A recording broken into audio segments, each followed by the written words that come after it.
the poverty of wealth and the poverty that comes interiorly when we are filled with the riches of the world.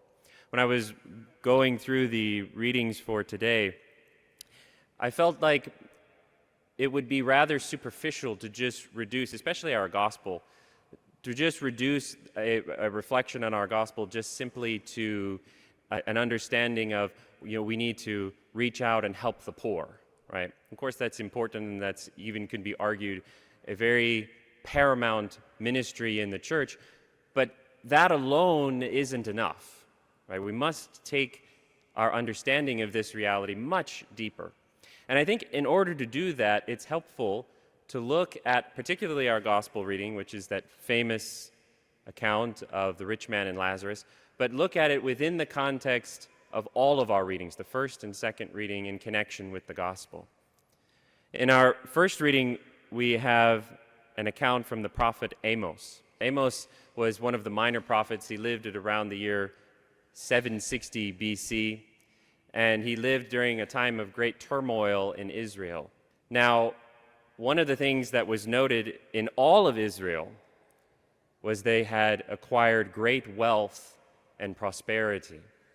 And it was actually, especially in the north, this wealth and prosperity that had come through conquest that had led them to be extremely complacent and through that complacency, very sinful. And so Amos is inspired by God, and he can't really take this anymore, and he goes up into the northern tribes and he rebukes the king, Jeroboam II.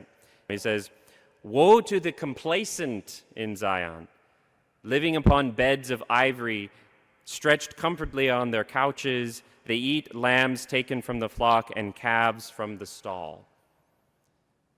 Here Amos is exhorting them for their extravagance and the fact that they have allowed the things and the conveniences of this world to take them and pull them away from God.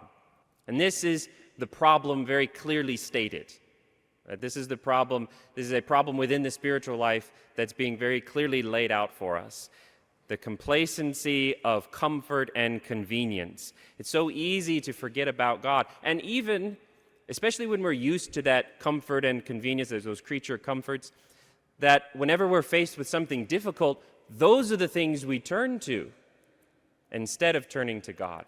Even when we know we should turn to God.